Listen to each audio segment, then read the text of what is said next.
So today we're going to speak about cold exposure and the importance of cold exposure. Now there's been a lot of studies done showing the tremendous impact that cold exposure has on individuals. Now the issue is it is unpleasant, it is cold, and so a lot of people veer away from it, but I think it's such an important conversation. And now I know that you've done quite a bit of research on this topic. And I have. What's been the biggest game changer or mind shift that you've encountered since doing a bit of research on this? I didn't actually know that it could help with, for me it's always weight loss. I don't know why. There's something that always comes up with weight loss and I'm there like, how is cold exposure related to weight loss? Why, how do you guys figure out that weight loss is such a big thing for people and you guys just throw it at everything? So at first I thought, okay, now this just doesn't make sense. Yeah. And then anyways, after doing the research and figuring out how it actually activates the metabolism and how it releases norepinephrine and all that, and there's so many more benefits to it. Weight loss was one of the big ones. The other one that was quite a big one was that it helps dementia patients. I found that quite interesting, and that's because of the norepinephrine release as well. And yeah, I didn't also realize that there were 3 different types of cold exposure. Yeah. So some of the big things, but in terms of benefits, we'll get to the part of the 3 types, but the benefits were astounding. I was shocked. Insulin improved insulin sensitivity, less flus. How do you get less of a flu from feeling cold? Like that's what shocked me. I mean, you're taking yourself into a icy chamber and you're not going to get a flu. But when you're walking outside and it's cold, everybody's like, put a jacket on. Correct. Because you're going to get a cold and you're like, wait, how does this make sense? And then after doing the research, you're like, wow, you actually have less flus because your body is now more accustomed to the cold. So it's not a shock, it's not a stressor for the body then, because your body's already been exposed to this type of stressor. So I found that absolutely very interesting. Very interesting. Let's chat about the mechanism as to, the first point you spoke about is weight loss. And so let's just speak briefly about how is it that cold exposure could increase weight loss. Now, there's within the body, there's what we call the brown adipose tissue, which is what essentially causes this weight loss in the body. Now, the more brown adipose tissue you have in the body, and it's mostly found within the mid-back and between the shoulder blades, and the more of this tissue you have, the more of the ability of you to burn fat. And so cold exposure actually increases the amount of brown fat that you have in the body, which then increases your weight loss, which is amazing.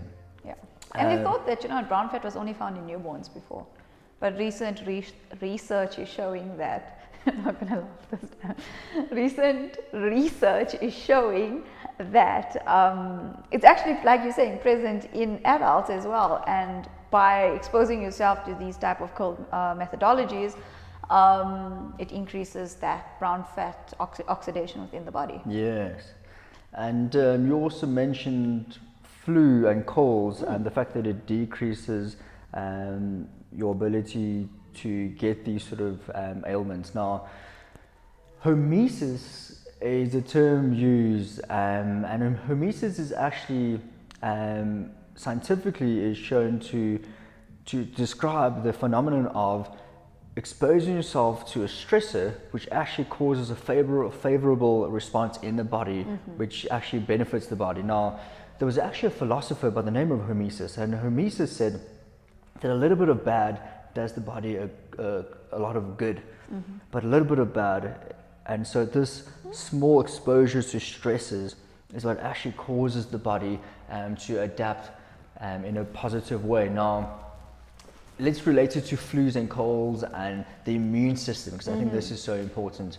When you expose yourself to cold in a very controlled way, it actually improves your immune system. It helps with the white cell formation. It helps just to improve that whole the immune system itself. Now, it's very counterintuitive, like we sort of mentioned, because why would you our parents always used to say, get out of the cold, or make sure you dry yourself when you jump out of the water.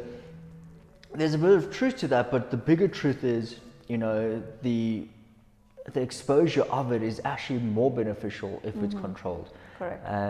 Which I think is so important for people now. When we say cold exposure, it could be jumping into a or taking a cold shower. It could be ice baths. It could be a cold plunge, which is quite common in America. But these are the sort of things that we're referring to. There's also the chamber that you've mentioned. You can go into some form a chamber that actually causes. Do you know how cold that is? It's minus 176 degrees Celsius. That's minus crazy. 176.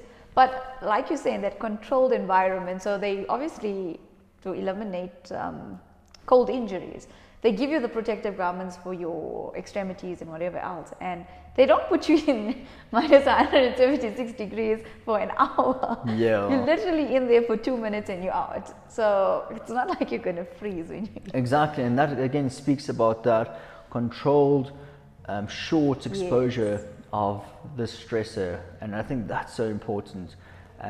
Because if you overdo anything, it'll cause the adverse effects, and so too much exposure of cold can actually cause more issues, and that goes with everything. And that's why they told us to dry ourselves when we came out of the pool. Yeah. Because we're going to be staying wet for so long and the body's not used to it. Correct. Was there anything else, just on top of your head, that really speaks to the importance of cold and cold exposure? So we spoke about weight loss, we spoke about the immune system. Dementia. Let's actually speak on that, the functioning of the brain and how cold exposure can actually benefit your brain capabilities. Is there anything that you've read that speaks to that specifically, and the mechanism as to how that comes about? I think if I'm not wrong, based on the research, it was according to the norepinephrine release. So the endorphins and all that, it kind of creates new pathways, something to that effect. Within the brain. Something to that effect, where it has this anti-aging benefit. So dementia is obviously where you're losing brain tissue.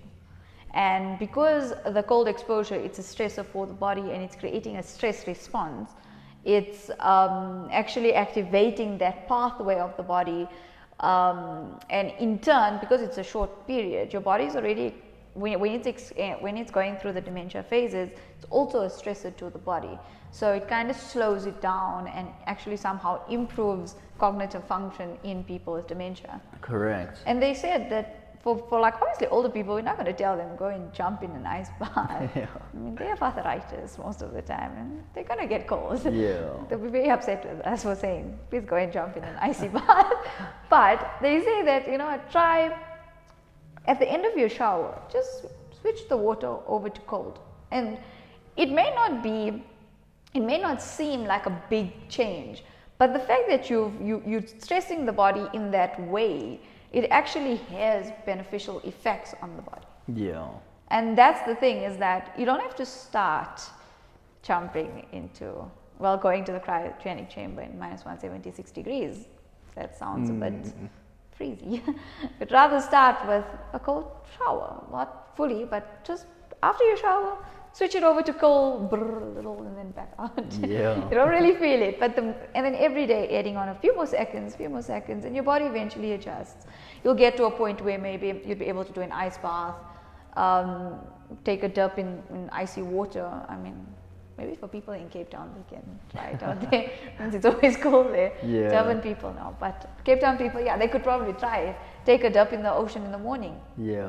There was a lot of people that were saying that.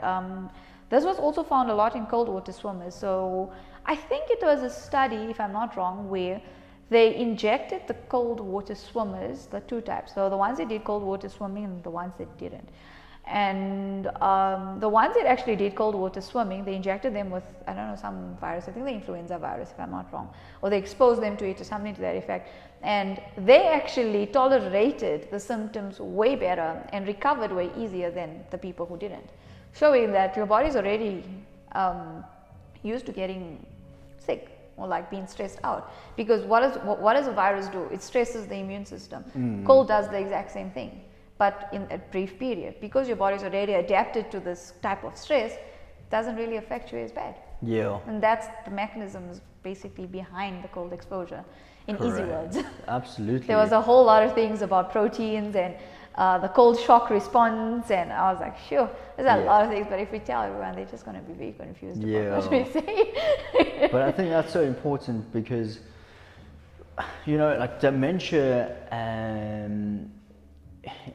that in particular is a very interesting one, because dementia has actually been classified now as a sort of type 3 diabetes. I thought so, yes. Which speaks about many things, but one of it being your blood vessels and your arteries and so forth. Now, yes, that's the mechanism. It was actually the dilation, the constriction of the blood vessels with the cold shock response. So that's it. So what happens is you actually improve the blood vessel functionality, the contraction and the relaxation. Again. And that is the importance of it. And so even like with a high blood pressure, that will actually come down, and so you'll improve your sugar response as well, the release of insulin, which will reuptake the sugar particles within the blood. These are the mechanisms that cold exposure can actually improve. And so high blood pressure, cholesterol, even cholesterol, diabetes, these are all improved by doing something that can be free, which is taking a cold shower. You don't have to pay additional expense to take a cold shower. You just jump into the shower and turn that nozzle to the other side, which is free.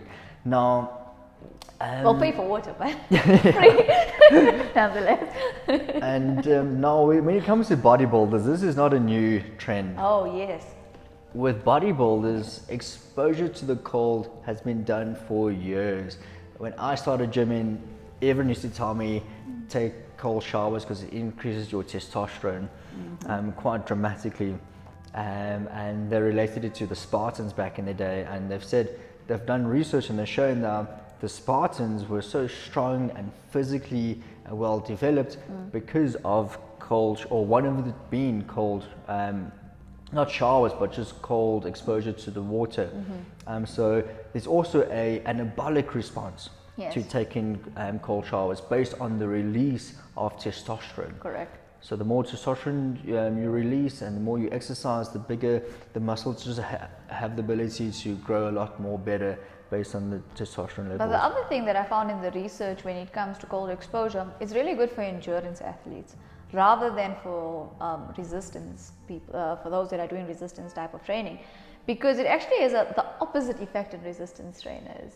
The mechanism I'm not exactly sure of still, because there wasn't too much research exactly on how that works, but that article specifically stated that between the two, it works better for endurance athletes. Okay. So that was quite interesting to know that, you know, a lot of people will do cold, like athletes generally do the cold modalities, but you won't see it really in resistance athletes. So those that train more strength-wise. But you'd always see it in your runners and your comrades marathons and all that. There's always these type of ice baths. I don't know if they have it in South Africa, I'm not even sure. But they have baths that you jump into, and that works so amazingly for endurance athletes. Yeah. And it helps them to recover faster. Yeah, 100%. And it is quite a big thing in South Africa. And, you know, I've actually, when I used to play soccer, we used to take there was like a dustbin that they would pour water in with ice, and we used to jump in these dustbins, and so it definitely is quite prevalent here. What's quite interesting is with the endurance aspects of it, I definitely can see why it would benefit them a lot more, just based on another element, which is human growth hormone. And with cold exposure, there's actually a secretion of human growth hormone, which is actually the anti-aging hormone. Correct. And this hormone literally will cause you to improve in endurance. It will cause your tissues to repair a lot better. It will cause your tissues to regenerate a lot better, and it will it just improves overall functionality. It also improves this human growth hormone, also improves brain functionality, which we spoke on earlier. So it is such an important thing to include if you're wanting to get the best in terms of functionality within this, as deep down as the cell structure. So again, speaking on the importance of cold exposure. Is there anything else that comes to mind? So one more thing that I think we should mention to everybody is the Wim Hof method. So I think you can speak about the Iceman. Yeah, so it's like when you speak of Wim Hof, it feels to me like you know him very personally. Wim Hof and I, we go back in the day, arm in arm. No, so Wim Hof, he is known as the Iceman. So he broke so many records based on him exposing himself to the cold and showing people. He's almost revered as this superhuman with all these superpowers, because he showed they injected him with a particular bacteria, and everyone else who didn't expose themselves to cold while breathing they showed symptoms of this virus or bacteria, where with Wim Hof he was able to combat it with no symptoms at all, because he understood the importance of the cold exposure. So that's just one aspect of what he did. But Wim Hof, essentially, he really put this or took this on, and he practiced it, and it became such a powerful tool that included in his life. Now, Wim Hof is known to expose himself to cold, so he would hike in the Swiss Alps almost butt naked, and logically and rationally he shouldn't be able to do that, because your core temperature should actually drop significantly. But because he's exposed himself so much, his body adapts so well. So that's the first thing, and he shows so much about the immune system and the brain functionality and cell regeneration. It is crazy. So if you don't know who Wim Hof is, I would greatly recommend that you research him, because he is the forerunner when it comes to this sort of thing. But then he includes breathing. Yes. And I think this is even more, not even more important, but just as important as the cold exposure, because your breathing regulates your nervous system, which allows your nervous system to accept the adaptation a lot more quicker. And so and Wim Hof came up with this method, a particular way to breathe, which it's quite an intense way to breathe, and it's quite a forceful way to breathe. But what it does, like I said, it stimulates the nervous system to such a point and saturates the body with so much oxygen, to the point where the adaptation is almost sped up tenfold. Yes. I've done it so many times. I've had a class where I did the Wim Hof method. It is a very powerful tool. Now, we could do a separate talk on the exact details on the Wim Hof method in terms of breathing, but it is something to look into, because it is transformational. Or they can read the blog. Or you guys can read the blog. There we go. I think let's start there. Maybe to read the blog. But yeah, that is cold exposure in a nutshell. We're not saying jump into the ocean, call the ocean chest yet, but what we are saying is, if you are showering, might as well turn the nozzle to cold. 2 minutes, and if you can, improve on that. And the maximum, I would say, is 5 minutes. You don't have to expose yourself for that much longer. But there's a lot of research on this. We've only just touched the surface of what cold exposure can do for one. But hopefully this brings you to understanding of, hey, there is something here, and we might need to do more research on it. And so, yeah. Basically. If you guys have any questions, comment down below. Throw a thumbs up, just interact so we know that this is the content that you like, and then we'll create more of it. But until next time, peace.